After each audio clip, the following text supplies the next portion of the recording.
But I always think back to what a foster grandparent told me once, and it was care where you are. Your biological grandchildren or grandparents may not be next door to you, but I'll bet in your neighborhood there's a child, there's an older person, and you can care where you are. There's an aging part of our population is aging, and they don't have children. They didn't have children, and having children doesn't make it a guarantee that they're going to take care of you. Yeah. So who's going to care for us? And it's a responsibility we all share in our communities that's there for them, and that's what we can all do. Yeah. Will you still need me? Will you still feed me when I'm 64? And now the podcast where together we discuss proactive aging on your terms, connecting to the professional advice of our special guests while creating better days throughout the aging process. Now here's your host, Mark Turnbull. Hello, everyone, and welcome back to another lively discussion on Aging Today. We are the podcast where together we're exploring the many options to aging on your terms. You can find Aging Today and our past 8 years of programming on our website. All you got to do is go to agingtoday.us. That's agingtoday.us. And I just want to say thank you to all of you for joining in on our conversation today. And we do have a lively conversation, another one that comes out every Monday.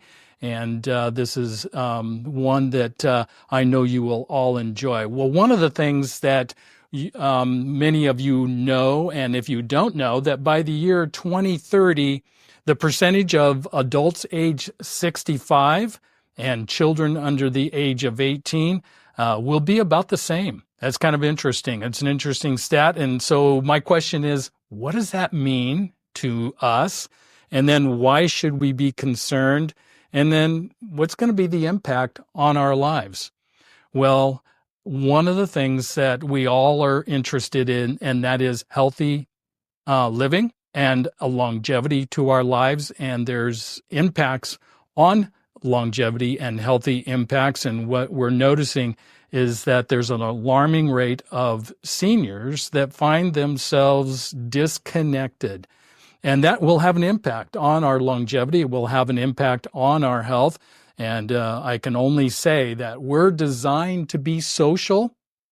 And when we are isolated, we run the risk of loneliness, depression, which can then provide or lead to increased risks of heart disease, stroke, dementia, anxiety, and other long-term illnesses. So here to talk with us through this whole topic of the strategies and the solutions that we all desire for adopting in our personal lives to help us live healthy and with more longevity is Lauren Dunning and Donna Butts, and they are of the Milken Institute for Health.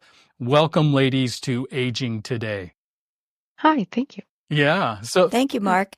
Absolutely. Looking forward I'm to actually this.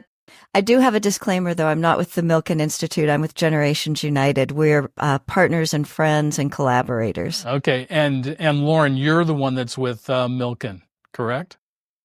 Yes, I'm Lauren Dunning. I'm with the Milken Institute Future of Aging. Okay, great. I'm glad that we got that straightened out and up front so that we give the credit to the right organizations. So we always start out in our conversations, we always start out about what's in your story. Let's start with you, Lauren. What's in your story? What led you to being a part of the Milken Institute and some of the history that you've done in taking that track that way? Absolutely. I'll just also briefly introduce it. The Milken Institute's a nonprofit, nonpartisan think tank, and we're focused on accelerating measurable progress on the path to a meaningful life. And we believe that physical health, financial health, and the ability to give back are central to this progress. And within the Milken Institute, we have the Future of Aging, where I sit, and we're working to advance healthy longevity and financial security for all. And we do that through research, convenings, multi-sector partnerships, and the elevation of high-impact policies and practices.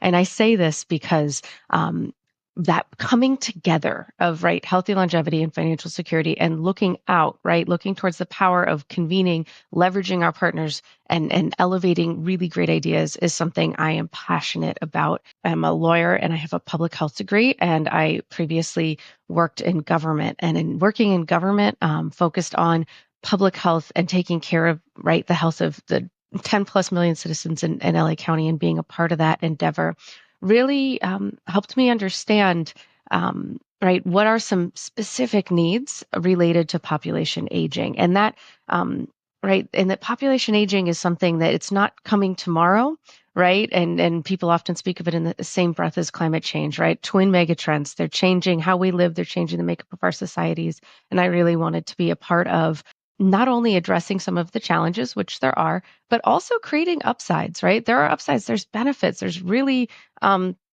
exciting things about how do we, and increase our health spans, increase our wealth spans, and make the most of these sort of years that we've been given. And so that's why I'm here doing this. And as Donna mentioned, we have an incredible network of partners that includes Donna and Generations United. All right. And Donna, how about you? What has led you down this path and this journey to be where you are today? Well, thank you, Mark. It's an honor to be here today, and so wonderful to be with Lauren, who's a terrific partner.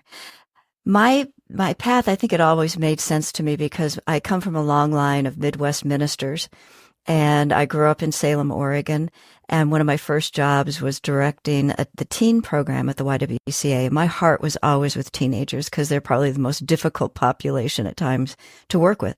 So when I was named as the teen director at the YWCA, one of the programs I inherited was called Senior Outreach. And it was one of those an early administration on aging demonstration programs. And it was coming to the end of funding. And so I was like, at the wise age of 22, if we don't have funding, we'll just end the program. If we can find funding, great. And what the program was that it took high school sociology students and they visited low-income, isolated older adults who were basically by themselves once a week for a friendly visit program. And what I found the first time I went for a visit were older adults that didn't get out of bed until the day that they knew their young friend was coming, and teenagers who skipped school except for the day that they were going to go see their older friend.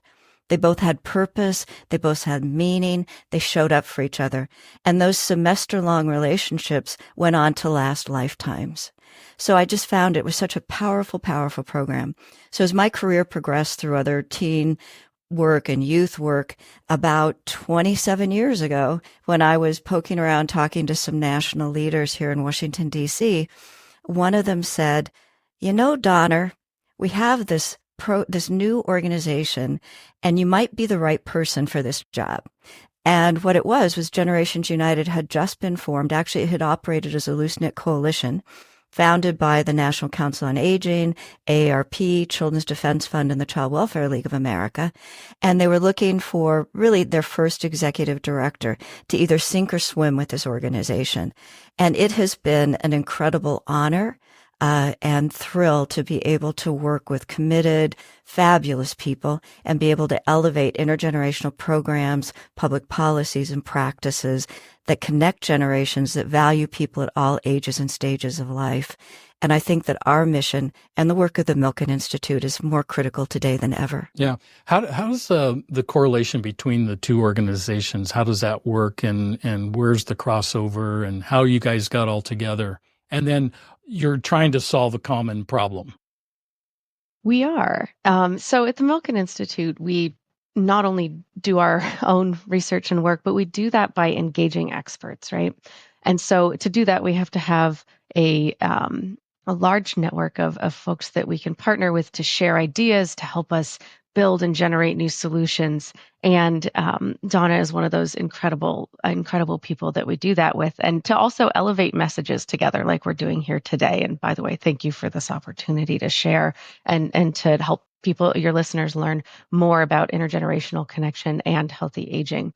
And so, we do that by doing our work and then elevating together, partnering on ideas and getting great messages out there. So for example, I just will show, earlier this year, we published Transcending Age-Based Divides, which focuses on intergenerational connection and how it's an important solution for many areas of society where we need action. And then, sorry, Donna, I'll just also say Donna has an exciting new report that's focusing on intergenerational living and housing. And both of those sort of contain sort of complementary ideas and work to help keep elevating and help pushing forward and getting it into the right hands so we can help decision makers, make changes and makes, help society reflect what we're all excited to see, which is more intentional ways that we're helping people of all ages connect with each other, including through housing and social connection and all different kinds of opportunities in our own communities. Yeah, I'm always fascinated by all the different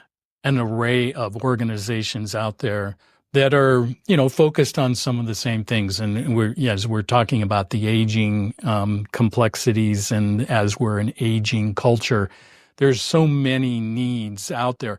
Is the Milken Institute, is that a private organization or is that a governmental organization? How does that all fit in? Absolutely. We're a private organization. We're a nonprofit organization, and our work is focused on research, convening.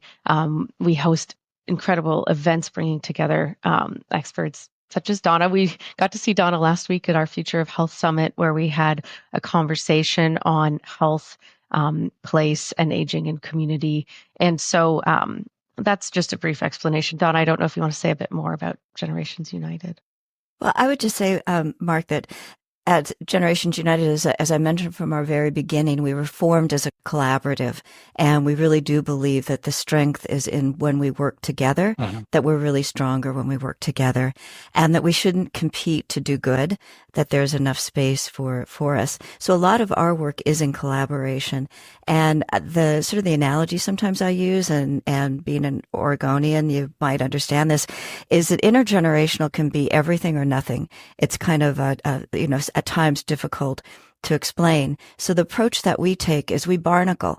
We attach to issues, and we attach the lens, the intergenerational lens and perspective, and partner with really good people and really good organizations, and look at how an intergenerational solution helps to address so many of the issues in our country. Yeah. So it's really a thrill to be able to work with Milken Institute, Lauren and her colleagues. Now, the focus today in our conversation is on, solutions for loneliness and isolation.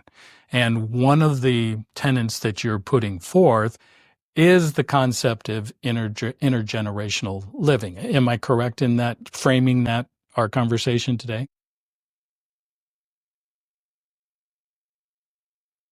Yes, you are. We both, in those lovely reports I just showed, that folks can find on our respective websites, they both handle and discuss housing as a way to increase intentional intergenerational connection. And also, by having that type of proximity, it can support building intergenerational relationships, which, as you mentioned, have important and unique benefits. And Don, I know you've done lots of research on intergenerational connection. And I think one of the most important pieces I just love to start with is that people want intergenerational connection. 8 in 10 older adults is looking to connect with someone from a different generation. And so we have to start there, knowing that many people might not perceive or know or think that people really want to connect across different ages, but they do. How did you come to that conclusion that intergenerational connectivity was so important to seniors and to our young people? And to our families, to everyone in between. The research that we did, we actually did a national public opinion survey and asked people questions about, did they, where the responses were that most people wanted the opportunity to connect with other generations. They just didn't know how to do it or where to do it. They didn't feel like they had that avenue. They also thought about if they ever needed care or they needed to find a spot for care for their parents, that they wanted it to not just be single-aged. They wanted it to be around children, youth, and other older adults, that they're really very vibrant. So when you think about social isolation and loneliness, the fact is it's really our older adults and our younger people who feel the most isolated and lonely. And so when you connect the generations, you're really having a multiple impact, multiple effect. And when you think about ageism, the two groups that suffer the most from ageism are older adults and young people. Young people aren't ready to be, they're waiting. Older adults are done and they're waiting to die. And neither one of those are true. They're vibrant. They have so much to contribute. And it's sort of like, put me in, coach, I'm ready. Yeah. And, one of the things I was thinking about as you were describing that is, many of our listeners may be saying, well, what is intergenerational living? And so let's define that. And then we can look back on some of the solutions that it provides with those relationships. Lauren and I might both have something to add to that definition, but basically with generations there are a number of models around the country. And I almost always think of it kind of on a spectrum where it can be intentionally built housing, like for a multi-generational family, or it could be an older adult who chooses to home share with a student. It could be an intentional community like Bridge Meadows, where adoptive and foster families live side by side with lower income older adults whose only job is to care about the families. It can be communities that are intentionally built so that the parks and the walking trails are good for people at all abilities and ages, that they can all enjoy it. Has that community intergenerational center or space where they can connect. It has opportunities for young and old to engage, whether it's tutoring in schools or doing yard maintenance for an older adult or checking in on your friendly neighbors. So it's the intentionality that is really important. And we're just seeing a tremendous surge in interest. It takes a while. We've made it too complex by zoning, by policy, things like that. But there are really fabulous innovators that are developing really, really warm and wonderful communities that help people live longer in their own homes and stay connected in their communities. So tell me how zoning and some of the other regulations that we have in our communities that are keeping people from, connecting intergenerationally.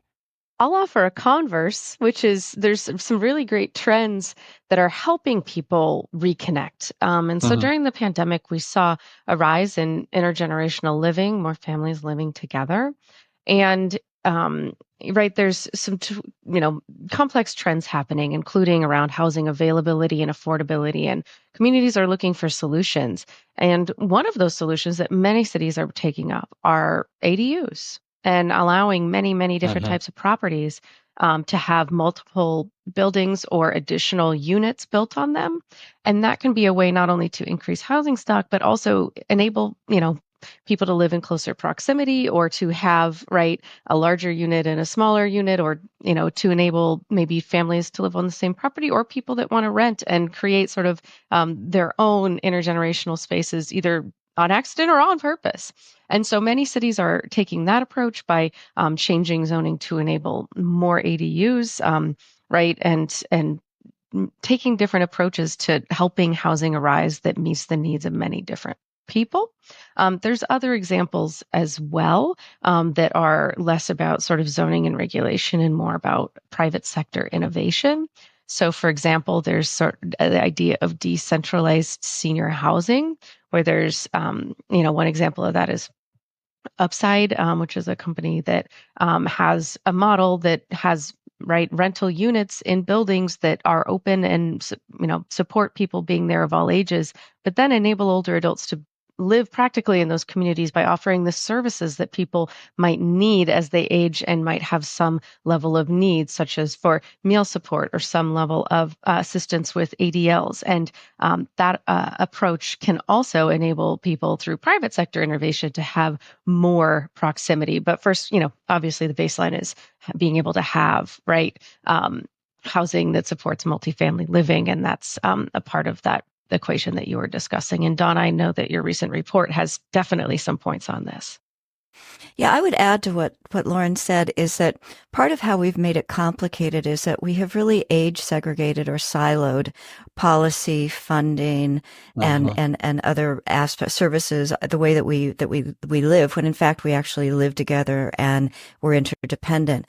So sometimes you'll have a funding stream, but it will only be for senior housing. You can't serve anybody younger. Or what we saw during the pandemic, which was amazing to me, were even food programs like Meals on Wheels could deliver a meal to an older adult, but not to the child standing next to them. And a school lunch program, an older person could take a child to that school for the school lunch program, but they couldn't eat. So we've really segregated, and we need to address that. And that happens locally too. How we give preference to where we will allow a project to site, to be built. What is the square footage that's needed if it's a shared site with childcare and adult daycare center, that sort of thing. And then how many restrictions there are. A lot of the campus-based programs are taking years to develop because they have to hash through both who owns the land, what the restrictions are on the land, and how they're going to connect. So it's really a matter of us, I think, using that intergenerational lens and enabling, encouraging, and allowing people to live the way that we should be living. Yeah. One of my favorite sayings is when you change the way you look at things, the things you look at change. And that is essentially what you were describing right there. And as I was listening to the two of you discuss what each of your agencies do and how you do it, and I was curious, I mean, that's a monumental task. We're talking 50 states across 3,000 miles, I mean, how are your voices connecting all the pieces out there in the practical world, and how that's trickling down in affecting change in the way we're approaching our seniors? Well, Lauren, I'll jump in first, and please. A part of our work at Generations United is we do promote program. We elevate programs of distinction, programs of merit. We set the bar for high quality intergenerational programs. So we build the tent that connects people so they don't feel like they're isolated or they're alone. We do a global biennial intergenerational conference, the largest gathering of its kind in the world. That's going to be in June in Louisville, Kentucky this year. We have learning communities around intergenerational living, shared sites, grandparents raising grandchildren, but we build those communities. But we also focus on policy, because if we want something to last, to get it embedded in policy or to change policy, really does help to support and raise awareness and possibility in people's eyes. Now, does that policy then, you have relationships with individual states and governments, and the impact of your messaging, is that on a federal level? Is it on a state level? And then how are what we're talking about, these policies being instituted to affect change? Yeah. Yeah. So I mean, that's a deep question. I sat on the other side previously, and I know that I always looked to experts in the field that were working directly on specific issues when trying to solve an issue. And so looking at people's sort of working with experts, doing research and reflecting back, new thinking, elevating ideas from other places, So having resources that bring all that together and make that available can really help the job that folks in, government who are tasked with policy making, how they do their job. So it's supportive. It helps get information, that is, pretty specialized in many ways into the hands of people that can take action. And that's really what we're up to, is using that research and convening power to elevate ideas, elevate policies and practices that we want to see spread, and also build and architect and give sort of some prototypes or directions for how do you make some new things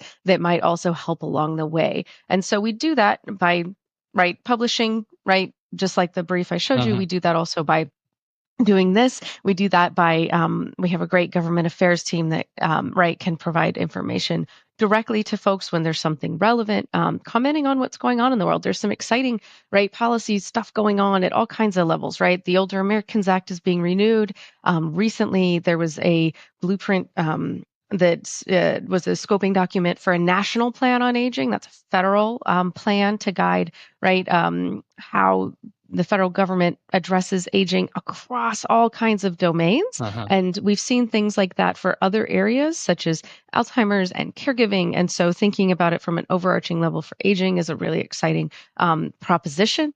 States are creating multi-sector plans for aging that include housing, and there's many, many ways that they're gathering input on that, including by checking out all of sort of these exciting documents, and then also by getting direct input from stakeholder groups and from other, groups like think tanks and nonprofits such as ourselves. Yeah. I'm always fascinated by, the voice, and you have to have that voice, and you're the voice of two in the wilderness, and you're saying to the world out there, hey, we have an issue, we have a problem. And the problem is that as our population is aging, along with the aging population is being as high as it is. And then also you've got the younger generations. They seem to be as equal in terms of numbers and percentage of our population. And what you're trying to do is to bridge that gap so that you can affect both populations. Because I think, one of the things that we've lost, in my opinion, is the whole concept of honoring your mother and your father. And when we disconnect from our aging population as young people, I think that has a negative effect on our culture, and not in a good way. And I think that's what you guys are addressing. Mark, you're really right, because one of the benefits of intergenerational programming is that you ask a child or a young one who's been in an intergenerational program, show them a picture of a 7-year-old and a 70-year-old, and they're going to look at both of those and say, that's my friend. When they're exposed, when they grow up, they don't look at the differences as something that matters.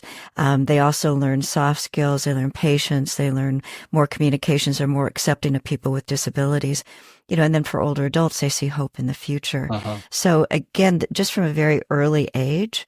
But I think that when we think about policy, there's so much that we can do at the federal level, but so much is state and local. The one thing that I really appreciate about intergenerational work is that it really cuts across party lines, because we all have had aging parents, or we're all aging, or we know people, it's our neighbor, it's that sort of thing. So you can really build common ground. And so what we try to do, similar to what Lauren was saying, is elevate the models that we see around the country. For example, Nebraska just passed a state law that they're providing a certain amount of money in incentives for people who are building senior care facilities with child care centers. And they're doing that because the workforce, the caregiving workforce, is really a very tough area to recruit in. It's a tough area to retain people. And by providing childcare, the workers have a place to take their children. They stay connected to their family, and then the children benefit by their exposure with the older adults. So I love seeing states that are taking progressive, but not progressive so much as proactive stances to be able to make sure we're connecting generations. And those are common sense things. Did you know that many factors, not just those we typically think of like diet, exercise, and not smoking, contribute to health and longevity? One critical area is social connection. Lacking social connection is as dangerous to our health as smoking up to 15 cigarettes a day. Interacting with friends, family, and neighbors staves off the very real impacts of loneliness, which is associated with increased risk of heart disease, stroke, dementia, anxiety, and depression. This Did You Know segment was brought to you by this week's guests and sponsored by Royal Hospice of Oregon. And those are common sense things. I mean, I'm in the in-home care agency. I have an in-home care agency and a hospice agency. And so I understand the tension between not having enough caregivers. And, oftentimes caregivers, they're young mothers, they're young fathers. And, what keeps them from showing up to work on a consistent basis is childcare. And I love the solution that Nebraska is doing. And I think that should be pushed out to all the states, and providing if all of our institution, our long-term care communities had that ability to provide some care, and again, I don't know how you pay for all that, but but I get the concept, because the long-term effect of that is it's intergenerational. It's going to affect our seniors, but it's also going to affect, one of the things I'd like to say about myself, and I say this with great pride, is that I'm a privileged man. And the reason why I'm a privileged man is because I grew up in a home where we live out the intergenerational care for I grew up around grandparents, and I grew up, and I'm taking care of my mom currently in her home so that she can live her days on her terms, the way she wants to live out her final days. And yet at the same time, I take great pride in that, but I'm also aware that the majority of our population doesn't have that ability. They don't have intergenerational relationships with grandparents, or maybe those intergenerational relationships with grandparents are, out of state. And so how do you live that way? I mean, it's crazy. You know what? I think, and thank you for everything you're doing, Mark. I mean, that is terrific, because not everybody has that opportunity. But I always think back to what a foster grandparent told me once, and it was care where you are. Your biological grandchildren or grandparents may not be next door to you, but I'll bet in your neighborhood there's a child, there's an older person, and you can care where you are.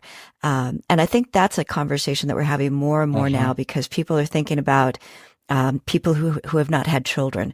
There's an aging part of our population is aging, and they don't have children. They didn't have children, and having children doesn't make it a guarantee that they're going to take care of you. Yeah. So who's going to care for us? And it's a responsibility we all share in our communities. My husband is retired, and he spends a lot of time checking up on our former housekeeper who's 95 and our former neighbors who are 80, and he engages regularly with them. He's that extra pair of hands and heart that's there for them. And that's what we can all do. Yeah, absolutely. And so much of how you make those connections, it's great if they happen organically, and sometimes they do from shared activities or interests, but because so many things are siloed, we also aren't afforded those opportunities, right, to develop those relationships intentionally. And so the more that we can create conditions, right, through intergenerational communities that involve, right, strategically planning to have multiple generations be there, that have sort of all these sort of incentives lined up financially that help and support people to live in intergenerational communities, and then programs that help people connect in a structured way so that they can build those relationships. Because right, it does change your life and your perspective, right? And once you sort of do it once, you go, oh, I can do this again, right? And we all maybe have that person in our lives, right? My gardening partner, my passion's intergenerational gardening, is 97, and we've been gardening together for about 15 years. And I think, when I first started gardening at the garden, if you had said, do you want a 97-year-old best friend, I have to admit, maybe I might have been slightly ageist and had a perception that, it's going to involve so much giving my time, and, it'll be an outlay, and I don't want that kind of responsibility.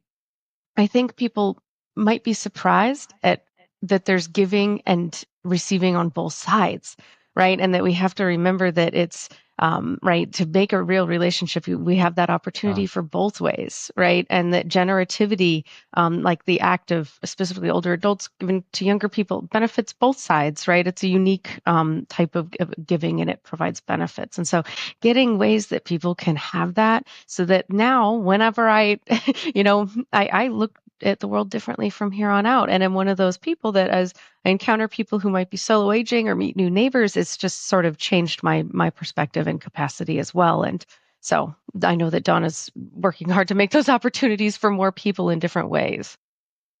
Yeah, and it's real too. As I'm involved in seniors' lives in a multiple areas of their aging, as they age, all the way from needing a little assistance to all the way to the end of life. It's a daunting task as we age. And, one of the greatest fears everybody says that seniors fear the most is outliving your resources, number one. Number two is the fear of falling. And, Number 3, you know what? I think even this is in third place the way I'm putting it, but I think that fear of being alone is right there at the top. And I know a lot of people in their 40s and 50s may not think that that's that great of a fear. But when you're in your 70s and 80s and your abilities are diminishing and you don't have family around you, you don't have a support system, you don't have that intergenerational support, it can be scary. I can only imagine. And, when you don't have that power to do anything about it. Part of why we advocate for intergenerational relationships is because if you only have one age cohort as friends and you're aging with them, then yes, all around you, what you're going to see is what I call the 3 Ps: pain, pills, and passing. People are going to talk about what hurts. They're going to talk about, what medication they're on. They're going to talk about who died. But you can't do that if you also have friends in their 40s or 20s, or there's kids who are running around, that sort of thing. So I think what you're right in that people start to see a diminished social circle because they haven't had or nurtured or intentionally thought about making sure they know people of other ages and they nurture those relationships. And also that it's easy to focus on diminishing ability rather than what abilities you still have left and to be able to use those. Because we've had intergenerational programs where homebound seniors back in the day were the telephone support to after school kids, or they were the ones that could wave out the window, or there were things that they could do in spite of the fact they couldn't get out or get around as well as they used to. Yeah. Yeah. And it's efficient, right? So bringing it back to intergenerational housing, right? We're talking about loneliness, we're talking about isolation, we're also talking about fear of outliving your resources, right? And intergenerational solutions can be an incredibly efficient and also just plain joyful way to address so many issues at once. And that's why I think that the recent report from Generations United on healthier lives across generations is really important, right? Because those 2 things, right? Where will I live and who will take care of me? And then we're going to add also, how do I ensure that I have the resources to do so? Really is, the place where we live, where we age is so central to answering those questions. And intergenerational housing can be a really important solution to making the answers easier for people. Yeah. One of my greatest concerns is, going back to, outliving your resources. And that is a legitimate fear because I know what I charge in-home care, and I can't even afford my own services. And this has got me very concerned is that the majority of our population cannot stay in their own home. And that's not much of a choice. And everybody should have that choice and that opportunity to stay home, or they can go into a long-term care community of various kinds. Whatever they, desire. But it doesn't matter what model you choose.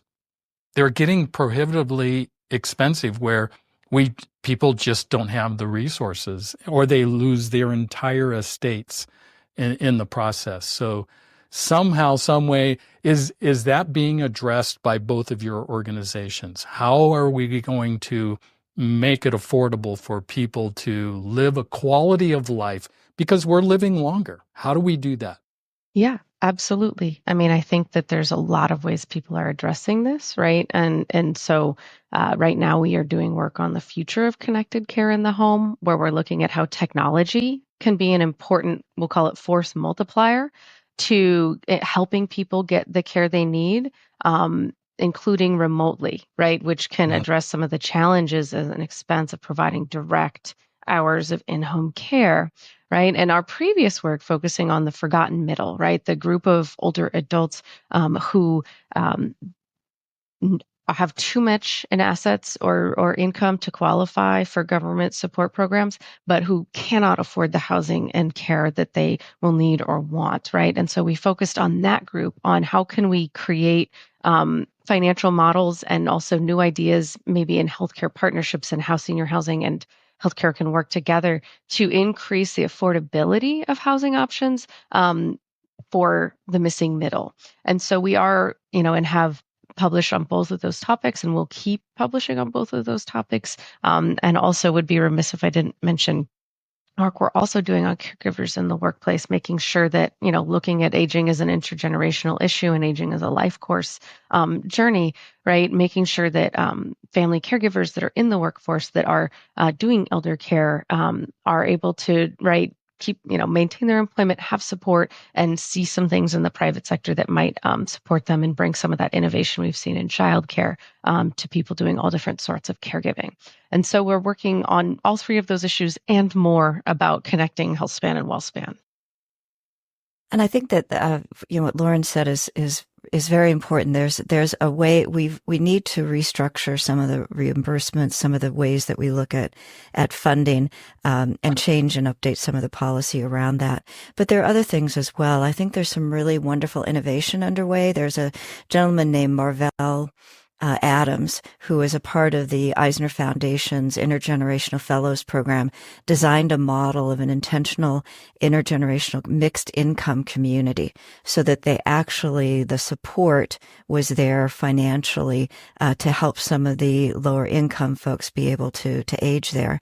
And then the home share programs, while not for everyone, for many older adults, to have a student in their home to either help them with some of the have a meal together, help with isolation, walk the dog when it snows, but also provide a little bit of income that they need to be able to stay in that home. And one state at least was looking at how they made sure that home repair dollars were targeted to that population so that their home was in good enough shape to be able to have a student live with them and for them to be able to stay. So I think we're starting to see some beautiful nuggets around the country, but as we've all said, it's elevating those, it's amplifying them, and it's also enabling their replication. Yeah. Yes. I know, because the need is growing, right? We know that half of older adults by 2029 that are, will be in the missing middle, won't be able to afford the housing and care they need. That's so many people, but there's lots of solutions sitting out there that people are trying to unlock and leverage. One of my favorite figures is from a private sector group, but that it's 137 million spare bedrooms, right? You're talking about the possibility of leveraging even some of those to help make housing more affordable and also support connection. I do have to say though, Lauren, because I agree with you, but it's interesting because if you talk with an older adult, and probably to any of us, we don't have a spare room. It's our sewing room. It's our storage room. It's this. So we have to be careful about how we frame it, that you have that space that could be welcoming and engaging, and you'd have company and, and build the expectation. Because I hadn't really thought about that before, that there aren't many people that think, oh yeah, I have a spare room. It's like, no, that's got my sewing machine or my hobbies or this or that in it. Yeah. And that's, as we keep talking about in this conversation, right? Lens, right? Just sort of how was, you had such a great way to say it, Mark, about, changing how you look at it changes what you're looking at. And so it's definitely not a solution for everyone. I think that there's a lot more that can go on in terms of financial models, making senior housing more affordable, people that are looking at bringing sort of care and decentralized models out into communities and looking at how in housing that's supported through various government programs, how it is more age integrated. I think that and everything is sort of a suite of solutions when we're talking about something of this magnitude. Yeah. One of the things I was thinking about as you were describing that, because I've been putting a lot of thought into this myself, how did we get here? And, sometimes, and again, this may be controversial, but that's okay. We're on a podcast, so we can be controversial. Sometimes I feel like we put too much emphasis upon the government to solve our problems, and we've gotten away from the family. And I know that from my own perspective and again, I look at it from a place of, I was privileged to be in a intergenerational family that has stayed together. And unfortunately, our culture has, over the last 20, 30 years, has been talking about how the family is not that important. And now we're seeing why the family is important. And so when we dissolve the familial relationships, now we've opened up, an empty hole, and then we have to fill it with something, and then that's where the government steps in. And I don't think that's the answer. I think going back to multi-generational, my children need to take the responsibility of taking care of me. I need to take the responsibility of taking care of my parents. To me, that's multi-generational. And then that can go out, that's in-house. And then there could be an outhouse form of that multi-generational care, which what we're talking about is open that up to people outside of your familial, family. And I don't know. What's your thoughts on that? Well, one thing is, I think I look at this slightly different than you do, but the one thing is that many years ago, the United Nations declared the family as the cornerstone of civil society.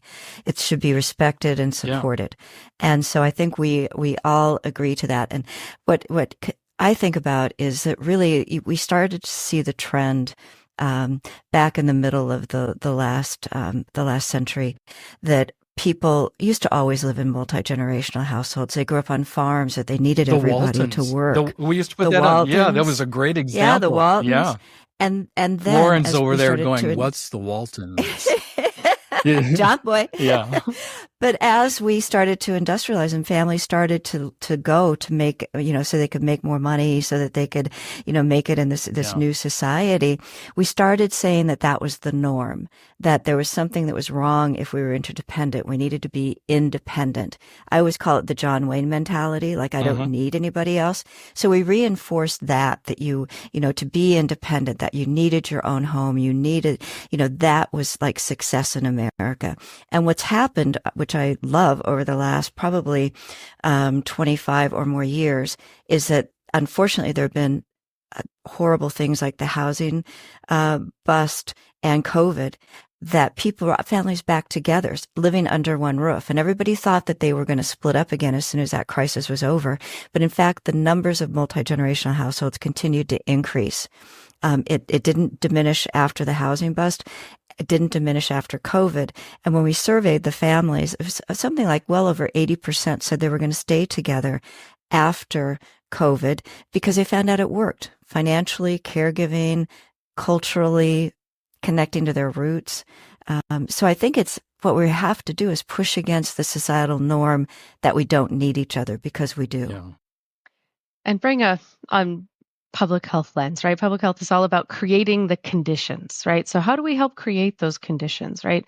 Some of it is by, making it so that from an infrastructure perspective, right, we have communities that support intergenerational housing and housing stock that supports aging in place and older adults having homes that have design features and communities that have design features that enable them to be fully included, as well as people of all ages to be included. That's the best part about inclusive design, is it's not just for older adults, it's for everyone.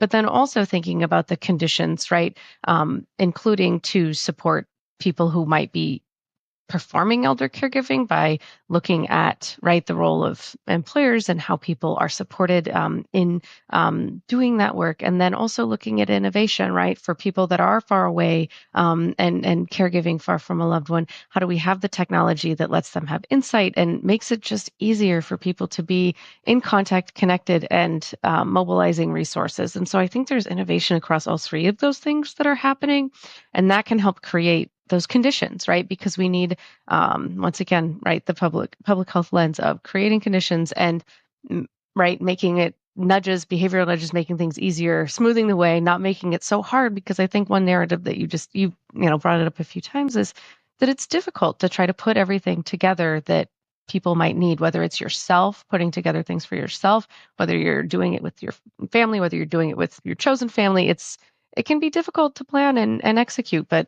there's, like I said, I think resources on the way and people really working on it, including us. Yeah. And that's where I was going to go, is that your two organizations are addressing, this whole idea about how we can best serve our senior population and how we can best serve our senior population to fight loneliness and all of the things that go along with that is one of the solutions is to bring the intergenerational approach to it. Bring in the young people. And so that young people then begin to get this idea and this concept of what it means to honor your mother and your father, your grandparents, or just in general, older people. And there needs to be a respect for the different ages. And then the seniors can bring so much. I've seen it over and over again. I've seen seniors reaching back and down into the younger generations and bring all of the wisdom that they have to the table. And the younger generation can benefit from that, for sure. So you've got a task at hand. You got the present and you've got the future voice. Presently, you're working on the intergenerational thing and other things, I'm sure, as well. Where do you both see this conversation going into the future, and what are some of the future things that you are looking at and recognizing that we're going to be faced with, 10, 15 years down the road? Because I'm at the tip of the baby boomer generation. I'm on the tail, I'm wagging the dog, if you will. I'm 67 years of age, and, it's the biggest population that we have. And so how are we going to address this? And as you're bringing these concepts to the table currently, then what are some of the things you're looking at for the future? Well, I'll just start. Absolutely. We are excited about looking at the future and of aging, right? And that involves so many things, connecting health span and wealth span, and many of the things we've talked about today are about how do we better integrate our home, taking care of our health, and the care we might need, and how do we do that in new configurations that might help make it more affordable, more accessible, and really meet our needs better, while at the same time, addressing the intergenerational nature of aging, right? It's about people across the life course. And so we're looking at different types of innovation on that. And as I mentioned, connected care. So, right, looking at the home as a site of care that brings together, how people get care, right? And not all of it's healthcare, right? Some of it's care for activities of daily living. Some of it's care for just how you're living your life, social care. How are you connecting with people? And sort of looking at new ways to bring all of that together with the home at the center. And so technology will be a huge enabler of that. And we're taking a look at how all of the technology that's on both the health side and on the consumer side might fit together in ways that integrate and also sort of build on the models that we have for being able to afford it, including those in healthcare and other types of insurance. So we will be talking about that more later this year, and we remain very excited about that as we look at how we support older adults and caregivers as people are aging. Thank you. Well, I agree. We're also focused on intergenerational living because it's consumer driven. It's what people want. So I think in the future, in my ideal future, we would do away with gated senior only communities, and that we would incentivize people and make it possible for them to live in age integrated communities, and see the value and the benefit of that. And I think a part of it is when we think about age segregated, I guess I've been thinking more lately about age accelerated. Yeah. That's anytime we're looking at an issue in this country, we need to look at it with that intergenerational lens, whether it's concern about the environment, whether it's concern about the discourse in the country right now and the conversations that we're having. It's making sure that we're looking at it from that age perspective. We don't have to tackle transportation for older people. We need to tackle transportation for all ages. We don't need to tackle hunger for older people. We need to tackle it for all ages. So how do we come up with those intergenerational solutions?